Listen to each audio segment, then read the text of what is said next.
네,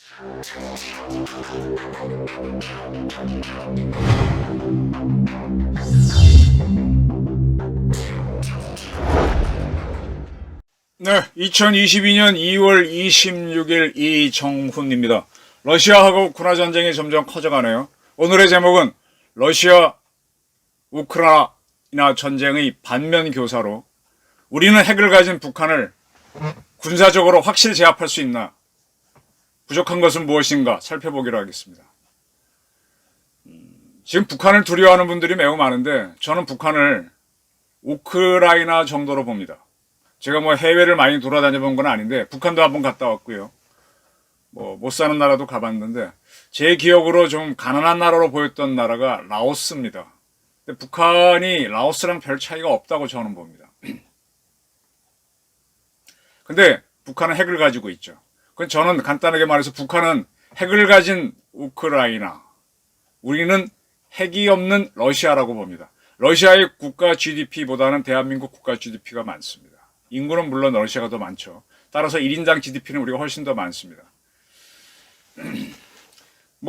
핵을 제외하면 우리하고 러시아하고 국력은 거의 비슷하다고 보시면 될 겁니다. 국방비도 크게 차이 안 날 겁니다. 러시아가 많다고 공식적으로 나오는데 공산주의 국가의 국방비는 좀 부풀려져 있으니까 그건 딱히 믿기 어렵죠. 우크라이나의 면적은 한반도의 3배가 약간 넘습니다. 따라서 북한만으로 따지면 북한의 한 6배 정도 되는 면적을 갖고 있습니다. 근데 우크라이나는 대부분이 거기 이제 도나우강, 유명한 도나우강이 흐르죠. 그래서 평지가 많고, 그래서 그렇지만 북한은 산악이 많습니다. 산악이 많다는 건 숨을 데가 많다는 거죠. 찾기도 어렵고 그런 특징들이 있습니다. 러시아가 이번에 우크라이나를 침공한 걸 보면서 이제 그들은 목적이 있어 쳐들어갔죠. 우리도 나중에 어떠한 북한이 핵 위협을 강할 때 북한 핵을 제거하기 위해서 목적을 갖고 북한을 필요에 따라서 칠 수도 있습니다. 북한이 상당한 위협을 가했다고 할 때 그 위협을 제거하기 위해서 작전할 수도 있습니다. 그런 경우를 상정을 하고 우크라이나 러시아 전쟁을 분석하겠습니다. 우선 여러분들이 많이 아시는 게 2차 대전 때 독일이 보인 블리츠크리에그, 전격전, 번개치듯이 콱 신속하게 때려 들어가는 거. 이것을 이번에 러시아 육군이 보여주고 있어요. 근데 지금 전격전, 블리츠크리에그의 반대말은 방석에 앉아서 우리 윤석열 후보가 자기는 엉덩이 탐정이라고 그러는데 엉덩이 전쟁이죠. 자리 깔고 제자리 지키는. 쉽게 말하면 우리 옛날에 그 고지전이라는 영화를 했었는데 그게 진지전이 아닙니까? 진지를 사수하고 진지를 뺏고 움직여봐야 1km도 전선 이동 없는 그런 것은 일종의 방석전, 진지전 그런 개념인데 이 전격전은 하루에도 몇십 킬로씩 전선을 막 뚫고 들어가고 잘못되면 후퇴하고 하는 겁니다. 러시아가 이번에 보인 게 전격전인데 과거에 지금은 이런 용어를 안 쓰고 입체 고속 기동전 또는 공지작전, 공은 하늘 공자, 지는 땅 지자. 주로 이제 전쟁은 바다에서도 하지만 바다는 완전히 분리된 우리 보통 사람이 사는 공간은 아니잖아요. 그래서 그쪽은 별도로 치고 땅에서 벌어지는 전투는 육군과 공군, 항공 세력이 합동으로 한다 그래서 공지전 이렇게 하죠. 그리고 속도가 매우 빠르고 비행기는 차보다 더 빠르고 탱크보다 빠르니까 당연히 전격전이죠. 그래서 입체 고속 기동전. 하늘에서 싸우고 땅에서 싸우고 하니까 이게 평면이 아니지 않습니까? 이 땅이라면 평면일 텐데. 그래서 입체 고속 기동전이라고 합니다. 김병윤 박사라고 군사 매니아고 한때 국방일보도 있었던 사람, 기자도 했던 분이고 굉장히 역사에 해박해요. 저도 고고학을 조금 한다고 했는데 도저히 못 따라가는 친구인데 이분이 이번 전쟁 초기에 보도 나온 것만 가지고 조금 분석을 했어요. 2차 대전 초기 독일군이 전격전을 선보였지 않습니까? 그때 초기에 진격 속도가 하루에 62.76km, 63km를 진격했습니다. 여러분들 그 자동차 몰고 서울에서 부산 가면은 4시간이면 400km, 430km 달리잖아요. 시속 100km로. 하루에 60km 밖에 못 가 그러는데 60km 가는 게 이게 장난이 아닙니다.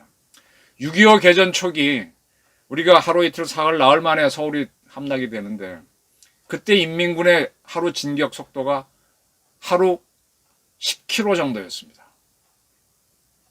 우리 군도 저항하고 여러 가지 장애물이 있기 때문에 빨리빨리 못 옵니다. 그리고 2차 대전이 끝나갈 무렵에 미국이 히로시마에 원자 폭탄을 떨어뜨렸습니다.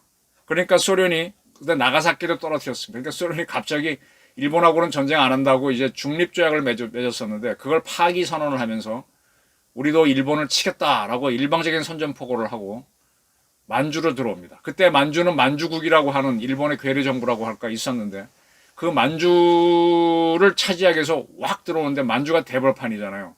만주 가보신 분들 많겠지만 저도 여러 차례 가봐서 아는데 굉장히 넓습니다. 그때 뭐 확 진격해 들어올 때 하루 진격 속도가 82km 정도로 알려져 있습니다. 세계에서 가장 빠른 속도로 그냥 들어온 거죠. 근데 하루에 400km 못 달렸느냐? 그땐 도로가 발달하지 않았고 기름이 없어서 못 왔겠죠. 만주군은 뭐 거의 세력이 없었으니까. 그리고 60 몇 년도인가 8년도인가 이스라엘이 6.1 전쟁을 통해서 처음에는 한번 지난번 설명드렸는데 공군 전력을 동원해서 집결하고 있는 아랍연합군을 박살내고 난 다음에 이스라엘 기갑부대, 장갑차 부대가 확 진격합니다. 그때 하루 진격 속도가 80.46km라고 합니다. 80km. 굉장히 빨리 진격합니다. 그러니까 요르단, 레바논, 시리아 다 항복해버리는 거죠. 6일 만에 전쟁이 끝난 겁니다. 그리고 2003년에 이라크 프리덤 워라고 해서 이라크 자유작전 미국이 이라크를 침공했을 때 그때 A-Day 작전 그래서 미사일을 쏴서 초토하고 난 다음에 미국의 항공기를 띄워서 초토하고 난 다음에 그 다음에 미 육군 3사단이 치고 들어가죠. 그때 진격 속도가 하루에 80km였습니다.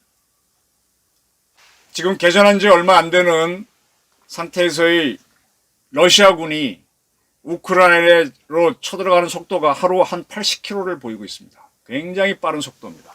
네, 아주 고속전을 하고 있습니다. 왜 이렇게 빨리 들어가느냐? 전쟁은 클라우제비치가 정치의 연속이라고 그랬잖아요. 이번에 푸틴이 러시아 침공을 명령함으로 인해서 이 전쟁이 일어났습니다. 그냥 일어난 게 아니지 않습니까? 따라서 전쟁을 결심한 그 지도부를 잡아야만 전쟁이 끝난다고 보는 겁니다. 이 뱀이 있을 때 뱀이 막 요동을 치면 뱀 머리가 지령을 내리니까 그 머리를 탁 잡아야죠. 꼬리 잡는 게 아니라. 그래서 머리를 잡기 위해서 핵심부로 빨리 치고 들어가는 전격전이 굉장히 중요합니다. 그래서 러시아군이 지금 빨리 들어가고 있는데 제가 유심히 보는 거는 그 다음 문제입니다. 우크라이나 군대는 당나라 군대 수준이니까 들어갈 수 있을 것 같아요. 우리 군도 들어가면 그렇게 빨리 들어갈 것 같아요. 근데 문제는 그 다음입니다. 지금 문재인 대통령은 제가 이 앞선 방송에서 원자력 이미 공사 다 끝내놓고 기다리고 있던 거 가동시켜라 그런 거 해놓고 나서 탈핵 정책을 본인이 바꾼 것처럼 쇼를 하는 걸 제가 굉장히 강하게 비판했는데 부모가 아이들 먹을 거 에너지를 안 주면 그 사람은 부모 자격이 없죠. 대한민국이란 국가를 이끄는데 에너지를 줘야 됩니다. 에너지는 굉장히 중요한 겁니다. 근데 그 양반은 에너지를 원자력은 못하겠고 값비싼 재생에너지에서 대한민국 죽으라는 쪽으로 지금 몰고 가고 있으니까 제가 결사적으로 반대하는 건데 좋습니다. 지금 우리 러시아 군대가 지금 굉장히 빨리 진격을 하는데 이 병사들도 처음에는 배낭이나 이런 거 차에다가 자기 식량을 싣고 가겠죠. 그게 한 3, 4일이면 떨어집니다. 그 다음에 뭡니까? 보급부대가 와서 식량을 줘야 되고 탄약을 줘야 되고 기름을 줘야 되잖아요. 그래서 모든 작전에는 군수부대가 따라 붙어야 됩니다. 근데 이 군수부대가 작전부대만큼 빨리 기동을 못하면은 이 작전부대는 진격을 못하고 오히려 역공을 받으면 무너집니다. 근데 문제는요, 작전하는 부대는 이 전선에서 이만큼 뚫고 들어가요. 자기는 계속 앞으로만 가면 되죠. 근데 보급부대는 왔다가 돌아가야 되죠. 근데 그 사이에 이들이 2배 전진했어. 그럼 2배를 더 갔다가 2배를 돌아와야 되죠. 그럼 옛날에 왔다 갔다 2번이면 되게 1번, 2번, 3번, 4번. 4번을 왔다 갔다 하는데 시간은 2에서 4수로 늘었으니까는 시간은 또 더블로 늘어나죠. 그래서 보급부대의 기능은 제곱으로 늘어납니다. 세제곱으로 늘어나는지도 몰라요. 작전부대는 그냥 가면서 자기 부대원들이 희생되거나 장비가 무너지거나 그 정도 손실만 있고 그냥 가지만 보급부대는 왔다 갔다 하는 거리도 멀어지고 시간도 멀어지니까 점점 더 많은 병력이 들어가야 됩니다. 그래서 보급이 점점 멀어지기 때문에 처음에 전격전을 보이던 부대들도 배고파서 못 싸우니까 작전을 안 하고 밥주하고 기다리면서 이게 서서히 진격 속도가 떨어집니다. 그래서 전쟁은요, 성인이 되면 싸움질을 안 하지만은 어릴 때는 주먹 싸움 하잖아요. 주먹 싸움 할 때 서로 힘이 있을 때 초방에 빠바바박 해가지고 이겨야지. 한참 끌면 나도 지키고 너도 지키고 서로 엉켜가지고 누가 좀 말려줘 할 때까지 그냥 지기 싫으니까 싸우게 되잖아요. 그럼 지겨운 전쟁이 되잖아요. 그러면 그게 최악이거든요. 그래서 전쟁도 초기에 빨리 이기기 위해서 보급부대가 움직일 수 있을 때 보급받지도 않고 이기기 위해서 빨리 전격전, 고속전을 하는 겁니다. 그런데 이게 작전하는 부대가 부딪히는 문제가 이것만이 아닙니다. 보급부대와의 관계를 계산해보면 처음에는 작전할 때는 하나만 딱 노리고 따다닥 들어갑니다. 그럼 여기가 뻥 뚫리면은 적군은 흩어지죠. 흩어져갖고 어떻게 흩어져요? 산지 사방으로 흩어지죠. 그럼 이놈들이 저 흩어져갖고 각자 공격을 할 수 있기 때문에 공격부대는 갑자기 표적을 잃어버리는 거예요. 대신에 표적은 작은 표적이 한 개에 든 게 100개로 늘어나는 거죠. 그러니까 이 부대는 속도가 죽고 100개를 다 찾아다니니까 돈자가 되는 겁니다. 지금 러시아군이 굉장히 속도 빠르게 들어갔는데 이 키예프를 점령해서 이 코미디언 출신 대통령을 잡아갖고 항복을 받아야 되는데 아니면 우크라이나 의회를 점령해서 의회로부터 국민 결의로 항복했다 이렇게 하게 되면 전쟁을 끝낼 수가 있는데 이게 산지사방으로 흩어지고 숨어버리면 어려워지는 거지 않습니까? 그러면 흩어지면 보급부대는 또 거기 보급해주러 해야 되니까 이들도 막 흩어지는 거예요. 모여있으면 방어하기 좋아요. 문재인 대통령이 어제 대한민국 원전은 세계에서 가장 많이 밀집했기 때문에 위험하다 그랬는데 원전은 모여있으면 안전합니다. 모여있으면 안전장치가 더 들어가고요. 흩어지게 되면은 흩어지고 집중이 안 되기 때문에 더 사고시 대처하기 힘듭니다. 이거는 공학하시는 분들은 다 기본으로 아는 건데 거꾸로 가고 있습니다.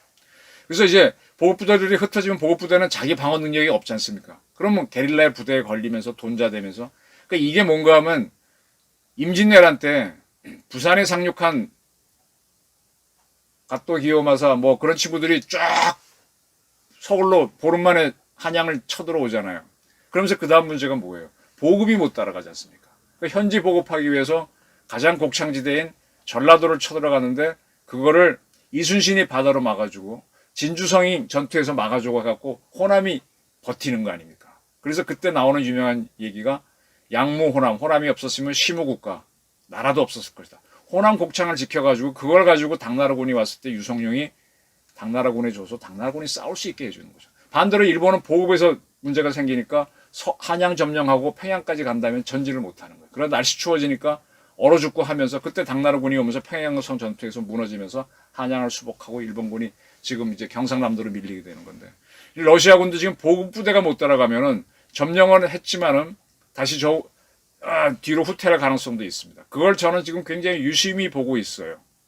이제 어떻게 하면 키예프로 가서 그 점령을 하고 그쪽 나라 대통령을 잡고 국회를 제압해야 되는데 북한군도 6.25 전쟁 초기에 서울에 빨리 들어왔잖아요. 근데 이승만 대통령이 쫙 철수했잖아요. 그러니까 그 다음 한 게 뭐예요? 대한민국 국회의원들을 모아갖고 항복선언을 받으려고 그러는데 국회의원들도 다 흩어졌지 않습니까?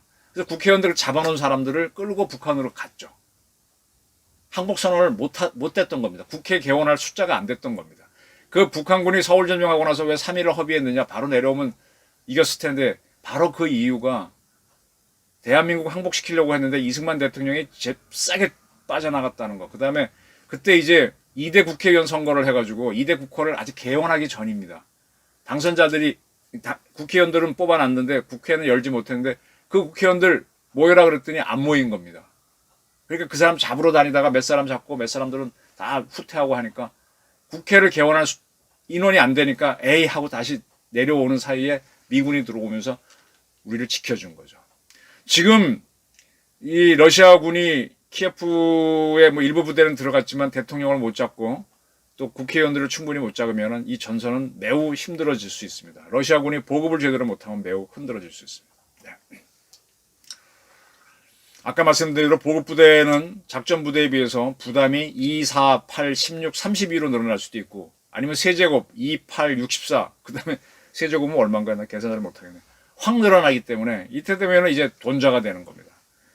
굉장히 힘들어지고 이제 게릴라전을 하면서 이제 우크라이나 전 대통령도 소총을 들고 나서 싸우겠다 그러고 여성들도 이제 싸우겠다고 하니까 힘들어지죠. 그러면 이게 큰 스트레스이기 때문에 모든 작전을 하는 사람들은 새로운 충격을 줍니다. 그래서 제2전선을 만들어요. 이 상대방이 뭉치지 못하도록 다른 데서 한번 뻥 칩니다. 그러면 싸우기 위해서 모여든 사람들이 흩어지죠. 겁을 먹고. 육군이 공격하는 곳과 전혀 다른 곳으로 치는 겁니다. 그게 쉽게 말하면 상륙작전으로 보시면 돼요. 바다로부터 뭔가가 와서 와 치고 들어온다. 그리고 우리나라 서울도 그렇고 북한 평양도 그렇고 되게 해안에서 가까운 데가 있거든요. 해안에서 들어가면 가장 접근하기 좋아요. 우리 평양을 치는데 휴전선에서부터 우리 부대가 올라간다 그러면 한 180km, 200km 올라가야 되지만 남포로 들어가면 한 4, 50km만 들어가면 됩니다. 상륙하게 되면. 그 해병대를 동원해서 뻥치고 들어가는 상륙작전을 하는데 이러면 방어선이 와야 되죠. 그 상륙부대가 상륙해서 쭉 내륙으로 들어가면 이때도 뭐가 문제냐. 아까 말한 대로 2, 4, 8, 16으로 늘어나거나 2, 8, 16, 28, 64로 늘어나는 그 보급이 문제가 된다는 겁니다. 그 보급이 또 문제이기 때문에 그 다음 작전을 또 하는 게 뭔가 하면은 저기가 인민군 수뇌부다, 러시아군 수뇌부, 우크라이나군 수뇌부다 하는 대로 딱 보는 데가 있으면 비행기로 날아가서 작전 부대를 투하하는 겁니다. 이런 부대는 현재 미 육군만 운영하고 있는데 미 육군에 보게 되면 18 공수군단이라고 있어요.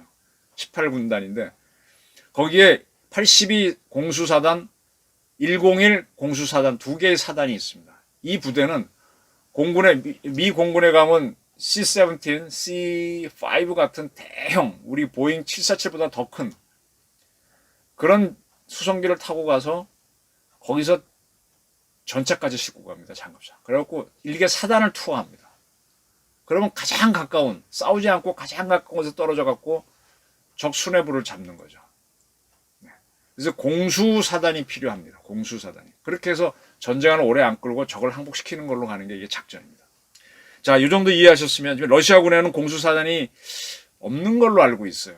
상륙작전은 이번에 조금 한 걸로 아는데 해군이 약하니까 잘 안 되고 오로지 육군만으로 가는데 그건 러시아 사정이고 러시아와 국력이 비슷한 우리가 핵을 가진 북한이 위협을 가했을 때 신속히 제압시켜야 된다라고 할 때 작전을 설명을 대략적으로 드리겠습니다. 우리 한국 육군에는 제7기동군단이라고 있습니다. 북진선봉부대라고 하는데 이 제7기동군단 밑에는 수도기계화 보병사단, 수기사, 맹호부대가 있고 8기동사단, 오뚜기 부대가 있고요. 11기동사단, 화랑부대가 있습니다. 그 다음에 이신속사단이라고 해서 노도부대, 이 4개 사단이 있습니다. 아마 제7기동군단은 휴전선을 지키지 않고 오로지 공격작전만 하는 대한민국 육군 최고의 부대입니다. 일반적으로 군단들이 한 3개 사단으로 구성되어 있는데 이 7기동군단만은 4개 작전부대, 사단. 굉장히 센 부대죠. 좋습니다. 근데 제가 보는 거는 겉에서 말씀드리지만 보급입니다. 이 구동군단 밑에 있는 그 각각의 사단들은 연대가 아닌 여단으로 편제되어 있습니다. 그래서 이제 수기사 8기동, 11기동을 보게 되면 대개 그 밑에 기계화 보병 여단이 있고요. 이 신속 사단에 보게 되면 여단이 있는데 그 여단은 두 개 여단이 있는데 우리 대구에 있는 육군 2작전사령부가 옛날에 201, 203 특공연대를 갖고 있었어요. 후방지역으로 인민군 특수부대가 들어오면 그걸 잡기 위한 특전사는 아니고요. 특전사 같은 그러니까 직업군인이 아닌 사람으로 만든 가장 강력한 특공부대라고 보시면 됩니다. 이 특공연대가 이작사에 있던 특공연대가 이신속사단으로 와서 여단으로 있습니다. 굉장히 강한 부대죠. 특수작전을 할 수 있는 부대죠. 근데 이렇게 각각의 여단들이 있는데 제가 쭉쭉 봤을 때 문제점이 뭐냐. 이 여단들이 작전을 하게 되면 굉장히 빨리 북진할 거 아닙니까? 그럼 보급이 문제가 되는데 이 여단에 붙어있는 보급부대는 군수지원대대 하나입니다. 더 문제는 이 공중강습작전을 해야 되는 이 신속 사단에 있는 두 개 여단에는 군수지원대대조차도 없습니다. 그러면 한국 육군에서는 뭐냐? 싸울 수 있는 부대만 해놓고 먹는 부대 이거는 기능이 매우 약하다는 거. 주먹만 있으면 뭐예요? 여기 피가 가고 물이 가야 되는데 그거 하는 부대는 안 해놨다는 거죠. 러시아가 아마 이런 상태로 지금 작전을 할 겁니다. 그래서 조만간 어려움에 좀 취할 거라고 봅니다. 반대로 미국은 이라크 전쟁을 할 때 보급부대가 신속히 따라붙었습니다. 지금 미국은 주한미군에 미 8군 사령부를 두고 작전부대로 2사단 하나를 두고 있는데 투스타급 부대로 19 지원사령부를 두고 있어요. 굉장히 큰 사령부입니다. 근데 우리는 각각의 여단은 3개 대대로 돼 있는데 거기에 별도로 군수지원대대 하나를 두고 있습니다. 이 군수지원 하나 대대로는 한 개 대대도 지원하기 어렵습니다. 한국군은 아직 싸울 준비가 안 돼 있는 거죠. 그리고 이제 우리 해병대를 봤더니 해병대는 우리 해병대 1사단 포항에 있는 부대인데 거기 역시 여단 체제로 돼 있습니다. 그 여단은 공정여단, 그러니까 낙하산 타고 뛰어내리는 그런 부대, 상륙, 그 고유의 상륙자죠. 유격, 게릴라전 하는 이렇게 대대로 편성되어 있는데 거기에도 역시 군수 지원대대가 하나씩밖에 없습니다. 이게 참 문제입니다. 그리고 해병대가 상륙을 하게 되면 전차도 필요하고 한데 전차는 전체 사단에서 1개 대대 너무 약하죠. 헬기도 1개 대대 약합니다. 그러니까 입체 고속 기동전 초수평성 상륙작전 하는데 제한이 있다는 얘기입니다. 자, 해병대가 상륙을 한다고 할 때 해병대가 땅에 내려야 작전을 하는데 바다로 이동할 때는 배에 태워줘야 되잖아요. 그러게 하면 해군이 필요한데 해군에서 이 수송을 하는 부대를 상륙부대라 그럽니다. 상륙전부대라 그러는데 해군 5전단에 가게 되면 상륙전대가 있어요. 거기 소속된 가장 큰 배가 독도함, 마라도함 이런 겁니다. 독도함, 마라도함 이런 것들이 3척 정도 있으면 우리 해병대 여단 1개 상륙시킬 수 있으려나? 네. 1개 사단은 상륙하기에는 부족합니다. 따라서 이제 고준봉급 우리 LST라고 하는 대형 상륙함이 있는데 이것도 더 필요합니다. 이런 부대들이 가서 쿵 쳐서 1개 여단 상륙시켜주고 2파, 3파로 넣어준 다음에 그 다음에 뭘 하느냐? 이 부대들이 그 탱크, 장갑차, 기름, 식량, 탄약을 계속 대줘야 돼요. 바다에서의 보급은. 그걸 받아서 해병대 군수지원대대가 또 전투부대에 갖다 줘야 되는 거. 육군은 이제 바다에서 오는 것 없이 바로 가야 되는 거. 그럼 이렇게 보급부대가 움직이면은 보급부대를 인민군 잠수함에서 공격할 수 있으니까 잠수함대가 와서 그걸 상륙 전대를 보호해야 되고 또 우리 기동 전단이 가가지고 인민군 함정이 오는 걸 막아내야 됩니다. 이런 걸 하다 보니까 해군에서도 군수 보급이 굉장히 중요해지는 거죠. 그죠? 그 다음에 또 우리 육군 작전 다시 돌아가게 되면은 자, 7기동군단이 치고 들어간다고 합시다. 근데 그게 이제 서서 속도가 떨어지면 이 신속사단을 7기동군단에 있는 부대 하나를 빼서 벼로리에 숨었다 그러면 벼로리에 가서 투하해갖고 잡아야 될 거 아닙니까, 김정은을. 투입하려면 뭐가 필요합니까? 공군에 갖고 있는 큰 대형 수송기가 필요합니다. 이 수송기 부대가 공군에 가게 되면 공군 기동정찰사령부라고 있습니다. 그냥 기동사령부라고 하겠습니다. 이 기동사령부가 이 신속사단을 태우고 한 4, 5km 날아가서 낙하산으로 투합시켜야 되는데 이들을 싣고 갈 우리 대형 수송기 전력이 너무 약합니다. 우리 C130 계열을 갖고 있는데 이거 가지고는 글쎄 한 1개 중대밖에 투하 못하죠. 3대가 날아가게 되면 1개 대대밖에 안 되고 여단 하나 날아가려면 몇 대가 필요합니까? 곱하기 또 3을 해보십시오. 못합니다. 그러니까 이게 지금 부족합니다. 그리고 우리 수송기가 쭉 날아가면은 인민군이 미사일 쏴서 맞출 거 아닙니까? 그래서 인민군 그 레이더 기지를, 미사일 기지를 다 초토화시켜야 되는데 그러려면 공군 전투사령부하고 공군 육군 미사일 사령부가 사전에 미사일을 쏘고 항공기로, 전투기로 인민군 미사일 부대, 방공부대를 초토화시켜야 돼요. 그래서 공군 전투사령부 기능이 1차 필요하고 그 다음에 공군 기동사령부가 신속사단을 싣고 가서 투하를 해야 됩니다. 이런 능력이 지금, 그 다음에 이제 보급이 붙어야 되죠. 이 신속사단에는 지금 각 여단의 군수지원대대도 없습니다. 이게 문제라는 겁니다. 자, 개략적인 설명을 하겠습니다. 미군은 이걸 할 수 있는 거죠. 그래서 우리가 이제 북한에서 뭔가 이게 조짐이 안 좋다 그러면 확 들어가야 되는데 이 능력을 갖춰야죠. 러시아군을 보면서 아마 러시아군이 돈자 될 겁니다. 그 다음에 또 하나, 북한군에서 지금 우리가 제일 스트레스를 받는 게 북한 핵인데 그 핵을 빨리 장악해야 되잖아요. 정보작전으로 쭉 보고 있다가 그 시설만은 이렇게 정규전으로 하는 게 아니라 우리 육군의 특전사, 아니 해군의 특전여단 이런 부대를 동원하고서 그 다음에 우리 국군 직속 부대는 화생방 방어사령부의 여단이나 대대급 부대를 동원해서 은밀하게 침투해 들어간 겁니다. 여기에 한국 원자력 연구소나 한국 수력 원자력, 우리 원자력 발전소에 근무하는 원자력 전문가들이 붙어 들어가서 그 핵시설을 불능화시켜야 되죠. 요건 아주 은밀히 들어가는 겁니다. 이런 거 하려면은 공군의 CCT, 컴백 컨트롤 팀, 특수작전 부대들이 조용히 서치 앤 레스큐, 싸 부대 같은 것들이 이렇게 동원돼서 은밀하게 헬기 타고 들어가서 북한을 핵을 무력화해 놓고 이렇게 하면서 김정은을 잡으러 가야 되죠.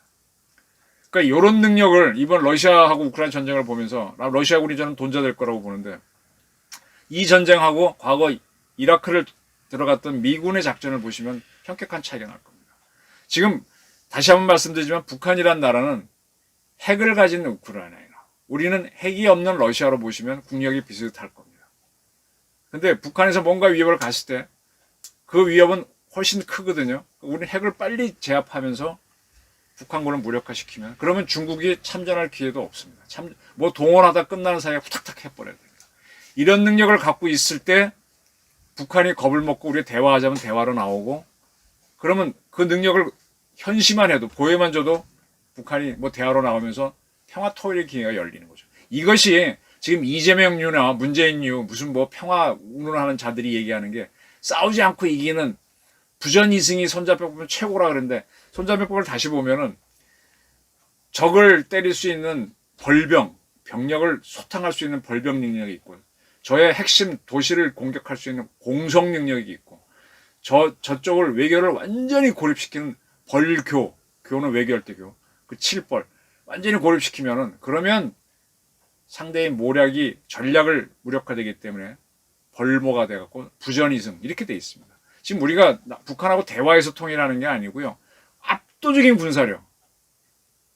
북한이 미국이 대화하자면 끌려 나오잖아요. 우리가 하자 그러면 콧방귀 뀌면서 삶은 소대가리 이렇게 나오는 게 바로 그겁니다. 이 러시아 우크라이나 전쟁을 자세히 보시면서 제가 개략적인 설명을 드렸습니다. 우리도 나중에 필요하면 하루에 80km 진격할 수 있는 능력을 갖춰야 되는데 한국군의 결정적으로 부족한 거는 군수 능력이다. 이 능력을 준비해놔라. 그 다음에 기동 능력이 떨어진다. 그리고 정보작전으로 김정은 동선을 쭉 파악하고 있다가 바로 그거부터 핀포인트로 잡아버리고 뱀 대가리를 잡는 거죠. 핵시설을 불능화하고 그 다음에 이 7군단이나 해병대가 들어가서 우선 주요한 지역을 점령해버리고 그 다음부터는 우리 수도군단, 1군단, 5군단, 6군단, 뭐 2군단, 3군단, 8군단 이런 분들이 차츰 북으로 들어가서 인민군들을 무장해제 시키는 거죠. 그 다음에 대구에 있는 이 작사가 우리 전역을 계엄작전하면서 예비군들을 동원하고 그래서 향토 사단에 넣어갖고 우리 지역을 커버하고 동원 사단에 예비군 넣어갖고 따라보내면서 북한을 군정 안정화 작전 시키면서 그 다음에 북한 사람들 자유로운 정부를 만들어서 그 정부가 국회의 결의나 국민 투표를 통해서 우리는 국가를 경영할 능력이 없으니 대한민국과 하나가 되겠다. 이렇게 하면 평화 통일이 되는 거죠. 북한이 가장 큰 위협을 가했을 때. 이걸 염두에 두시고 우크라이나 전쟁을 잘 보십시오. 푸틴은 무리를 했습니다만 우리는 그런 기회가 온다면 놓치지 않기를 바랍니다. 네. 저 이정훈이 한번 설명 들어본 한반도 전쟁 시나리오였습니다. 경청해 주셔서 감사합니다.